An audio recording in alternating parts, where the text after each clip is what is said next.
Hello viewers, thanks for watching the video. I am Wadul from My Machine Technical English Learning Home. আজকে আমি আপনাদেরকে দেখাবো কিভাবে বাংলা থেকে ইংরেজি ট্রান্সলেশন করতে হয়। That means how to make Bengali to English. আমার ভিডিওতে অনেকেই প্রশ্ন করেছেন কিভাবে বাংলা থেকে ইংরেজি ট্রান্সলেশন করতে হয় সেটার জন্য টেকনিক জানতে চেয়ে অনেকে প্রশ্ন করেছেন। Thanks for your comments and thanks for your questions. আজকে আমি আপনাকে দেখাবো কিভাবে বাংলা থেকে ইংরেজি করবেন। বাংলা থেকে ইংরেজি করতে হলে আপনার সর্বপ্রথম মনে রাখতে হবে বাংলা থেকে ইংরেজি করার ডিফারেন্সটা কি। দ্যাট মিন্স বাংলাতে কিভাবে থাকবে এবং সেটাকে কিভাবে ইংরেজি করবেন। আমি আপনাদেরকে দেখাবো বেঙ্গলি টু ইংলিশ কিভাবে টেন্সের স্ট্রাকচার মুখস্থ করা ছাড়া আপনারা ইউজ করতে পারবেন। That I will show you here today in this video.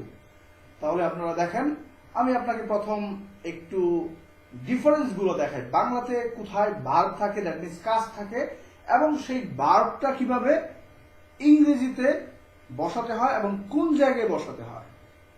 আপনারা ধৈর্য ধরে সম্পূর্ণ ভিডিওটা দেখবেন, তাহলে আপনারা শেষ পর্যন্ত যদি ভিডিওটা দেখেন তাহলে আপনারা বুঝতে পারবেন বাংলা থেকে কিভাবে সহজে ইংরেজি করা যায় without any kind of rules of the structure of tenses.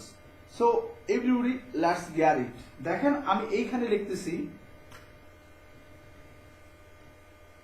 আমি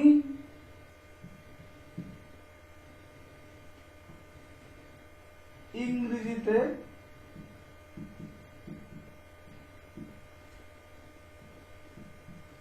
কথা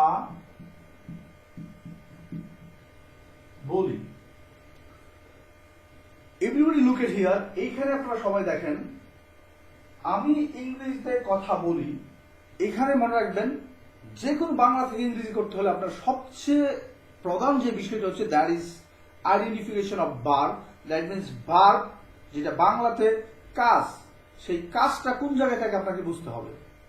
সো ফার্স্ট অফ অল লক্ষ্য করেন, প্রথমত দেখেন আমি ইংরেজিতে কথা বলি।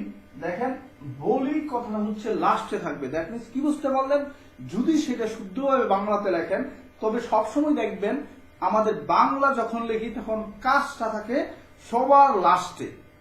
এখন কাজটা যদি লাস্টে থাকে, লক্ষ্য করেন আমি ইংরেজিতে কথা বলি, তাহলে বলি এইটাতে কি রুল আছে, যদি এই রুলটা আপনারা বুঝতে পারেন যে বলি এটা কয় অক্ষর দেখেন। বলি আমি প্রথম আপনাদেরকে দেখাবো that is the rules of present indefinite. এবং প্রেজেন্ট ইনডিফিনিট টেন্স আপনি যদি নাও বুঝে আমি যেভাবে দেখাবো সেভাবে করেন, সেটা আলটিমেটলি প্রেজেন্ট ইনডিফিনিট টেন্সই পড়বে, but no need to use the structure. আপনাকে মুখস্থ করে স্ট্রাকচার মুখস্থ করে তারপর বসাতে হবে না। তাহলে এখন দেখেন বাংলা থেকে ইংরেজি করতে হলে আমাকে সর্বপ্রথম বসাতে হবে সাবজেক্ট। সো আপনি দেখেন এইখানে প্রথম যে লেখা আছে সাবজেক্ট। সাবজেক্ট মানে কি, যে কাজ করবে। এখানে কথা বলা আছে, কথা বলাটা কে বলে, আমি বলি। সো প্রথমে যেটা বসেন, I am telling about the beginners, যারা ফার্স্ট বাংলা থেকে ইংরেজি করতে চেষ্টা করতেছেন তাদের জন্য বলেন প্রথম আপনারা বসাবেন কাজটা আমি। এরপর সবসময় দেখবেন দ্বিতীয় স্থানে সবসময় ভার্ব বসবে, না হয় অক্সিলারি ভার্ব বসবে। এখন ভার্ব অথবা অক্সিলারি ভার্ব যদি বসান তাহলে আপনি কিভাবে বসাবেন। এখন লক্ষ্য করেন আমরা মেইন প্রবলেম তৈরি করি ভার্বের ক্ষেত্রে, এবং আমরা ভুল করি মাঝে মাঝে আমরা সাহায্যকারী ভার্ব বসা দিই উইদাউট আন্ডারস্ট্যান্ডিং। না বুঝে আমরা am is, are, was, were, have, has এগুলো এনে বসা দিই। তবে আপনি যদি একটু আমার সাথে প্র্যাকটিস করেন তাহলে আপনার কোনো ধরনের প্রবলেম হবে না, এবং যেই টেন্সে আছে সেই টেন্সেই পড়বে। সো দেখেন বলি, এখন দেখেন এই বলি যদি আপনারা পান, বলি কয়টা অক্ষর, বলি হচ্ছে দুইটা অক্ষর। আপনারা একটা জিনিস মনে রাখেন, বাংলাদেশের যে কোনো কাজ সেটা যদি দুই অক্ষরে থাকে, কি বললাম, কোন কাজ যদি দুই অক্ষর থাকে সেটা পড়বে হচ্ছে প্রেজেন্ট ইনডিফিনিট টেন্স। এবং আপনারা দেখেন দুই অক্ষর মানে হচ্ছে যদি কোনো কথা দুই অক্ষর পান তাহলে মনে রাখবেন দুই অক্ষর যদি কোনো কাজ থাকে সেটা পড়বে present indefinite tense. Present indefinite tense মানে হচ্ছে সেটা পড়বে মূল ভার্ব। দ্যাট মিন্স কোন কাজ যদি আপনি দুই অক্ষরের পান সেটা কি হবে, মূল ভার্ব হবে। আর সেটা যদি শুধু মূল ভার্ব বসান that will be present indefinite tense. আপনাকে সেটা বুঝে করার দরকার নাই। আপনি মনে রাখেন আমি কথা বলি। দেখেন বলি হচ্ছে কি স্পিক অথবা টেল, বাট আমরা ইংরেজি কথা বলার ক্ষেত্রে আমরা স্পিক ব্যবহার করব। এখন আপনি যদি বলেন আমি কাজ করি, দেখেন তো করি কয় অক্ষর? করি হচ্ছে 2 অক্ষর, তাহলে সেটা মূল ভার্ব হবে। এখন দেখেন আমি যদি বলি আমি প্রত্যেকদিন বল খেলি, তাহলে দেখেন খেলি কয় অক্ষর? খেলি হচ্ছে 2 অক্ষর। সুতরাং 2 অক্ষর থাকলে আপনি কি বসাবেন? শুধু মূল ভার্ব। মূল ভার্ব বসানোর আগে আপনাকে অবশ্যই সর্বপ্রথম বসাতে হবে সাবজেক্ট। এখন সাবজেক্টের পরে কি বসাবেন? সেই কাজটা কোথায় পাবেন? দেখেন at the end of the sentence, সবার শেষে, বাংলাতে কাজের সবার শেষে দেখবেন ওই কাজটা থাকবে। এখন সাবজেক্টের পরে আপনি কাজটা বসান, তাহলে কাজ কি হচ্ছে? বলা, ইংরেজি হচ্ছে স্পিক, কথা বলা। সুতরাং আমি বললাম আই স্পিক। তাহলে এই পর্যন্ত কি হলো? দেখেন আমি কথা বলি, সুতরাং আমি কথা বলি। এখন বাকি রয়েছে কি? ইংরেজিতে দেখেন তে আছে, দ্যাট মিন্স এখানে প্রিপোজিশন লাগবে। যদি ইংলিশ অর্থ হচ্ছে ইংরেজি, বাট এখানে আছে ইংরেজিতে। যদি তে, একার, আকার এরকম বাড়তি কোনো কিছু থাকে তাহলে বুঝবেন সেই জায়গায় আপনাকে প্রিপোজিশন ইউজ করতে হবে।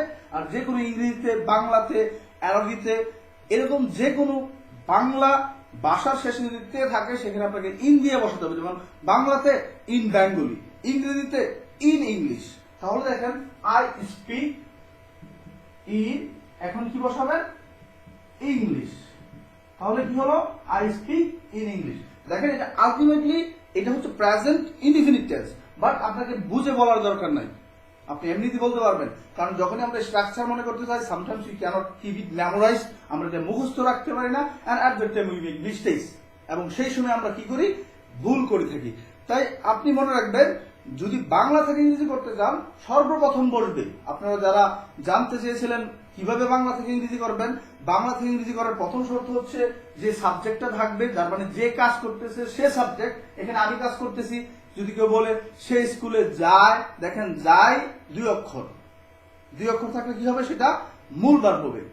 তাহলে মূল ভার্ব যদি থাকে তাহলে সেটা প্রেজেন্ট ইনডিফিনিট টেন্স হবে। আপনার বোঝার দরকার নাই প্রেজেন্ট ইনডিফিনিট, কারণ at the time of speaking, আপনি কথা বলার সময় তখন স্ট্রাকচার চিন্তা করে কথা বলতে পারবেন না, এবং you will have to make a sense just looking at the verb. আপনি ভার্বের দিকে তাকিয়ে আপনাকে সেন্স তৈরি করতে হবে, যেখানে অ্যানিজার লাগবে না শুধু মূল ভার্ব হবে না। এভাবে আমি প্রত্যেকটা টেন্স, যেমন আজকে আমরা প্রেজেন্ট ইনডিফিনিট টেন্স যেটা দেখাচ্ছি উইদাউট দ্য স্ট্রাকচার কিভাবে ইউজ করবেন, that also you are here today in this video.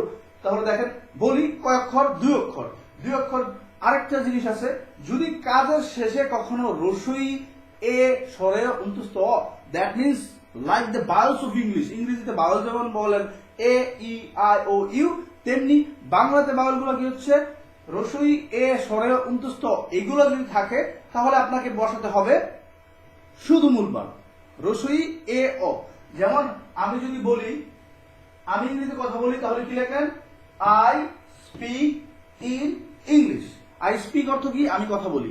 এখন আপনি যদি এটা না বলে আপনি বলেন, আপনারা শুধু মনে রাখবেন রসই এ ও থাকলে কি হয়? কাজের শেষে যদি রসই এ ও পান, যেমন আমি বললাম আমি ফুটবল খেলি, তাহলে everybody look at here please. এখানে দেখেন খেলি হচ্ছে 2 অক্ষর, এবং এই খেলিটাকে যদি লম্বা করেন তাহলে শেষে ধ্বনি কি থাকে? দেখেন খেলি। আপনি খেলিটা যদি লম্বা করে বলেন খেলি ই ই, দেখেন আমি যদি বলি আমি বলি ই, সে যায় অন্তস্থ। তাহলে এভাবে যদি রসই এ, কি কি অক্ষর আপনি লক্ষ্য করেন, কাজের শেষে যদি রসই এ স্বরেয় অন্তস্থ এগুলো থাকে তাহলে হবে মূল ভার্ব। তাহলে আপনাকে নিতে হবে মূল ভার্ব। আপনি কি নেবেন? শুধু মূল ভার্ব নেবেন। আর আরেকটা টেকনিক কি দিছি, যদি কোনো কাজ 2 অক্ষরে থাকে তাহলে আপনি লিখবেন মূল ভার্ব, এবং সেই মূল ভার্বটা বসানোর আগে আপনাকে অবশ্যই সাবজেক্ট, যখনই কোনো বাংলা থেকে ইংরেজি করবেন আপনার প্রথম সাবজেক্ট নেবেন। তাহলে এখানে কি আছে? আমি ফুটবল খেলি। এখানে যদি থাকতো সে ফুটবল খেলে, তাহলে সে ইংরেজি কি? হি। এখন দেখেন এই সাবজেক্ট বসানোর পরে আপনাকে কি বসাতে হবে? সাবজেক্ট বসানোর পরে আপনাকে সর্বপ্রথম বসাতে হবে খেলা, দ্যাট মিন্স কাজ যেটা আছে। তাহলে দেখেন কাজটা কোথায় থাকবে? কাজটা থাকবে সবার শেষে। বাংলাতে যদি বলেন তাহলে সবার শেষে থাকবে। তাহলে এখানে দেখেন খেলা ইংরেজি কি? প্লে। আর আপনারা জানেন থার্ড পারসন সিঙ্গুলার হলে ভার্বের শেষে এস হয়, সুতরাং আপনি বসাবেন হি প্লেজ। এখন বাকি রইল কি ফুটবল। দেখেন ফুটবলের ইংরেজি সরাসরি ফুটবল, এই কারণে কোন ধরনের প্রিপোজিশন এখানে লাগতেছে না। তাহলে দেখেন কি হলো, হি প্লেজ ফুটবল, সে ফুটবল খেলে। এখন আপনি যদি বলেন আমি মাঝে মাঝে রান্না করি, আমি মাঝে মাঝে রান্না করি, তাহলে এখন দেখেন আমি রান্না করি শেষে কাজ কোনটা পাইছেন?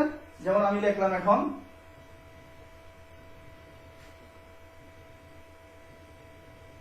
মিনা ভাত রান্না করে। এখন এভরিবডি লুক এট হিয়ার, এইখানে দেখেন করের শেষে কি আছে? করের শেষে দেখেন মিনা ভাত রান্না করে। এখন করেটা কয় অক্ষর? রান্না করে। শেষে দেখেন কাজটা, করাটা হচ্ছে কাজ, এখানে করে কয় অক্ষর? 2 অক্ষর। এখন রান্না করে এ, তাহলে দেখেন শেষে ধ্বনি কি পাবেন? এ। আর আপনি জানেন রসুই আও থাকলে কি হয়? মূল ভার্ব হয়। যেহেতু মূল ভার্ব হয় আপনাকে প্রথম বসাতে হবে সাবজেক্ট, সুতরাং আপনি প্রথমে সাবজেক্ট বসান। তাহলে সাবজেক্ট কি পাইলেন? মিনা। আমি প্রথম লিখলাম মিনা, এরপর আপনাকে বসাতে হবে কি? সাবজেক্টের পরে আপনাকে যে ভার্বটা পাবেন সেটা অনুযায়ী রুল বসাতে হবে।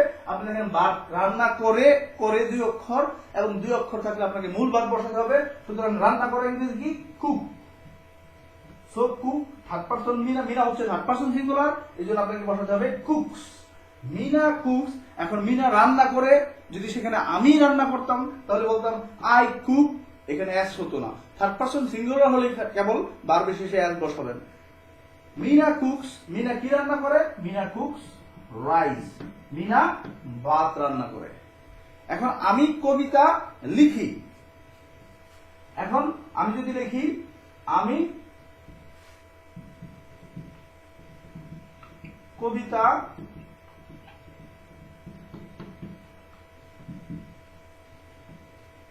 লিখি, তাহলে হোয়াট ইজ দ্য ভার্ব? এখানে দেখেন কাজ সবসময় শেষে থাকবে বাংলাতে। সো বাংলাতে কাজ যদি শেষে থাকে তাহলে দেখেন লিখি কয় অক্ষর? লিখি হচ্ছে 2 অক্ষর। 2 অক্ষর মানে কি? মূল ভার্ব। আর মনে রাখবেন মূল ভার্ব মানে হচ্ছে প্রেজেন্ট ইনডিফিনিট। সুতরাং প্রেজেন্ট ইনডিফিনিট না, আপনি সরাসরি প্রেজেন্ট ইনডিফিনিট যদি বলতে হলে আপনি এটা তো একটা বাক্য তো সরাসরি আপনাকে বলে দেবে না যে আমি প্রেজেন্ট ইনডিফিনিট, এটা আপনাকে খুঁজে বের করতে হবে কাজ দেখে।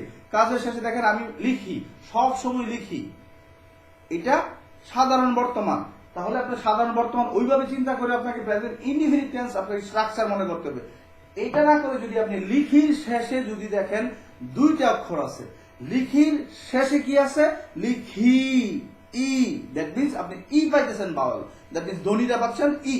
যদি কোনো কাজ শেষে রসুই এ স্বরে অন্তস্থ লম্বা করে যদি শেষে ধ্বনি পাওয়া যায় ই এ অ, তাহলে আপনাকে নিতে হবে মূল ভার্ব। আর আপনি মনে রাখবেন যখন এটাকে ইংরেজি ট্রান্সলেশন করবেন সর্বপ্রথম নিতে হয় সাবজেক্ট, এরপর যে রুলটা পাবেন সেটা নেবেন। তাহলে এখানে সাবজেক্ট কি? আমি লিখলাম আই। এখানে রুল কি? দেখেন লিখি 2 অক্ষর কিংবা লিখি শেষে রসুই পাইছেন, এই দুইটা দিক নেই, হয় 2 অক্ষর না, যদি 2 অক্ষর দেখে বুঝতে পারেন এটা মূল ভার্ব হবে। যদি এইটা না বুঝতে পারেন তাহলে লিখির শেষে দেখেন লিখি। যেমন আমি ঘুমাই, ঘুমাই 3 অক্ষর, বাট সবার শেষে কি পাইছেন? রসুই পাইছেন। সেই স্কুলে যায়, যায় কয় অক্ষর? 2 অক্ষর। এতেই আপনি বুঝতে পারবেন সেটা মূল ভার্ব হবে। তাহলে দেখেন আই লিখা ইংরেজি কি? জাস্ট আপনি লিখেন আই রাইট। তাহলে দেখেন আমি লিখলেন, লিখে লিখলাম, বাকি রইল কবিতা। সুতরাং কবিতা ইংরেজি কি? I right poetry, I right poetry. এখন যদি বলেন আমি চিঠি লিখি তাহলে কি বলবেন? I write a letter. আমি স্কুলে যাই, আই যাওয়া ইংরেজি কি? গো, শুধু মূল ভার্ব হবে। যেহেতু যাই যদি বলেন, যায় শেষে কি আছে? অন্তস্থ, তাহলে অন্তস্থিয়ত যদি থাকে তাহলে বুঝবেন সেটা মূল ভার্ব হবে। তাহলে আপনাকে সরাসরি সাবজেক্টের পরে শুধু বসে দিবেন আমি স্কুলে যাই, তাহলে আপনি কি লিখবেন? আমি আই। যাই ইংরেজি কি? গো। কোথায় যায়? স্কুলে, তাহলে আই গো টু স্কুল। এইভাবে দেখেন আমি প্রেজেন্ট ইনডিফিনিট টেন্স আপনাদেরকে দেখালাম। তাহলে এখানে মনে রাখার মতো কি আছে? মনে রাখার মতো আছে যদি কোনো কাজের শেষে আপনার রসুই এ স্বরে অন্তস্থ পান, দেখেন রসুই এ স্বরে অন্তস্থ এগুলো যদি পান তাহলে আপনাকে নিতে হবে মূল ভার্ব, অথবা কোনো কাজের শেষে যদি আপনি সরাসরি রসুই এ অন্তস্থ, যেমন আমি খাই, খায়ের শেষে দেখেন রসুই আছে, সুতরাং বুঝবেন এখানে মূল ভার্ব। আর ইংরেজি বসানোর সময় কি করবেন?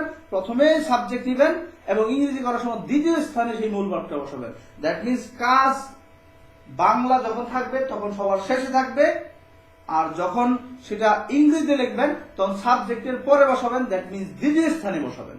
তাহলে আপনারা কি বুঝলেন? বাংলা থেকে ইংরেজি করতে হলে আপনাকে সর্বপ্রথম বসাতে হবে সাবজেক্ট। যেমন দেখেন আমি লিখছি সাবজেক্ট আই, এরপর সবার শেষে যে কাজটা থাকবে সেই কাজটা আইনে বসাতে হবে দ্বিতীয় স্থানে। সুতরাং আমি লিখছি আই রাইট। এখন কি হলো? আমি লিখি, কি লেখেন? পোয়েট্রি, কবিতা লেখেন। এখন যদি আমি চিঠি লিখি, আই রাইট লেটার। এখন যদি বলেন আমি গান লিখি, I right song. In this way, I think it will be easier than memorizing the rules of the structure of the tenses. আপনাদেরকে টেন্সের স্ট্রাকচার মনে করতে হবে না, সরাসরি কাজের শেষে দেখে কিভাবে প্রত্যেকটা টেন্স আপনি শুধু কাজ দেখে সরাসরি বলতে পারবেন এখানে অ্যামিজার হবে, এখানে মূল ভার্ব হবে, এখানে অবজার হবে। আমি এইভাবে আপনাদেরকে প্রত্যেকটি দেখিয়ে দেব। যদি আপনাদের এই ভিডিওটা ভালো লাগে তাহলে অবশ্যই আমাকে লাইক দিবেন, সাবস্ক্রাইব দিবেন, and if you have any question please comment me below. যদি আপনাদের কোনো প্রশ্ন থাকে আপনারা নিচে প্রশ্ন করবেন, I will answer just that moment if you make comments. আপনি যদি কমেন্টস করেন আমি আপনার এই কমেন্টসের উত্তর দিব। যদি প্রয়োজন পড়ে আপনাদের যে কোনো প্রশ্নের, সেটা আমি আপনাদেরকে ট্রান্সলেশন করে অথবা নতুন কোনো ভিডিও তৈরি করে আপনাদের যে কোনো প্রশ্নের আমি সমাধান দিব।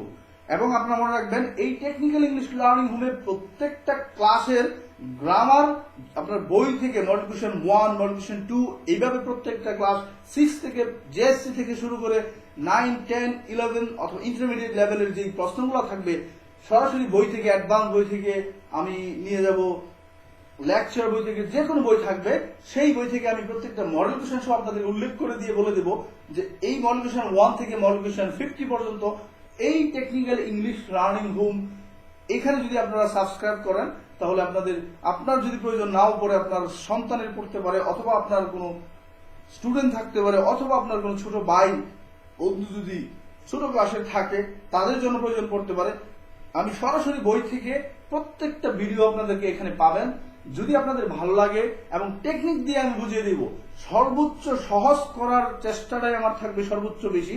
কিভাবে একটা grammar without memorising the structure মুখস্থ না করে কিভাবে সরাসরি করবেন, I will show you here everyday. I will upload new video.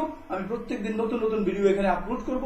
যদি আপনাদের ভালো লাগে তাহলে অবশ্যই আমাকে লাইক দিবেন, শেয়ার করবেন এবং subscribe to my channel for getting new video tips and tricks. আপনারা নতুন ভিডিও টিপস এবং ট্রিক্স পাওয়ার জন্য অবশ্যই সাবস্ক্রাইব করবেন। তাহলে this will do for the day. আজকের জন্য এটুকু থাক। Thank you everyone for watching once again.